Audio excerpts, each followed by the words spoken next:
LS ডিজিটালের পক্ষ থেকে আমি মিজানুর রহমান সবাইকে জানাই পহেলা বৈশাখের শুভেচ্ছা ও অভিনন্দন। শুভ নববর্ষ। আমি এই মুহূর্তে আছি গাজীপুর জেলা শ্রমিক দলের সদস্য সচিব আবুল কালাম প্রধানের নিজস্ব কার্যালয়ে। পহেলা বৈশাখ উপলক্ষে আমি ওনার কাছে জানতে চাইবো ওনার অনুভূতি কি। আউযুবিল্লাহি মিনাশ শাইতানির রাজিম বিসমিল্লাহির রহমানির রহিম। আমি মোহাম্মদ আবুল কালাম প্রধান, গাজীপুর জেলার শ্রমিক দলের সদস্য সচিব পক্ষ থেকে আমি সবাইকে জানাই নববর্ষের শুভেচ্ছা অভিনন্দন। বিগত 16টি বছর মানুষের মনে যে ক্ষোভ, চাপা এবং মানুষের যে আনন্দ, সেটাকে ফ্যাসিবাদী সরকার 16 বছর মানুষের মন থেকে কেড়ে নিয়েছিল।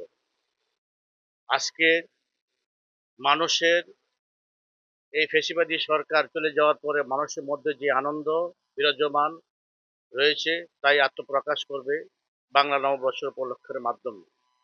সেই কারণে আমি একজন বাংলাদেশ জাতীয়তাবাদী দল শ্রমিক দলের একজন নগণ্য কর্মী হিসাবে আমি আপনাদের সাথে এই নববর্ষের সাথে একতা ঘোষণা করলাম। পাশাপাশি এই আনন্দ বয়ে আসুক।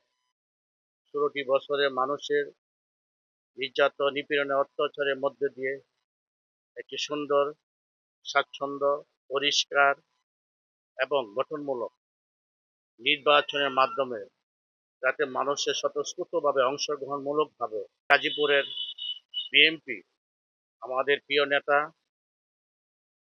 ফজলুল হক মিলন ভাই, আমাদের প্রিয় নেতা, আহ্বায়ক এবং সিনিয়র যুগ্ম আহ্বায়ক, আমাদের প্রিয় নেতা, গণমানুষের নেতা, মেহনতি মানুষের নেতা এবং সমাজবী মানুষের নেতা অধ্যাপক এস এম রফিকুল ইসলাম বাচ্চু ভাই এবং পাশাপাশি সদস্য সচিব ডক্টর ইশাক আহমেদ সিদ্দিকী এবং পাশাপাশি রিয়াজুল হান্নান ভাই, তাদের নেতৃত্বে একটা সুসংগঠিত একটা আহ্বায়ক কমিটি আমাদের ভারপ্রাপ্ত চেয়ারম্যান আমাদের গাজীপুরবাসীকে তিনি উপহার দিয়েছেন।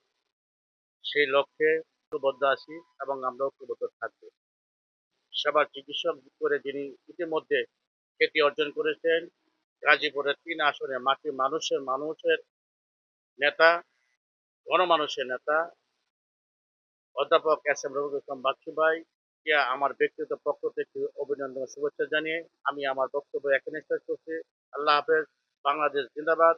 শহীদ জিয়াউর হোক, বেগম খালেদা জিয়া জিন্দাবাদ, ভারপ্রাপ্ত তারেক রহমান জিন্দাবাদ, গাজীপুরের মাটির মানুষের নেতা অধ্যাপক রফিকুল ইসলাম বাচ্চু ভাই জিন্দাবাদ। সবাইকে ধন্যবাদ। আসসালামু আলাইকুম ওয়া রাহমাতুল্লাহি ওয়া বারাকাতুহু।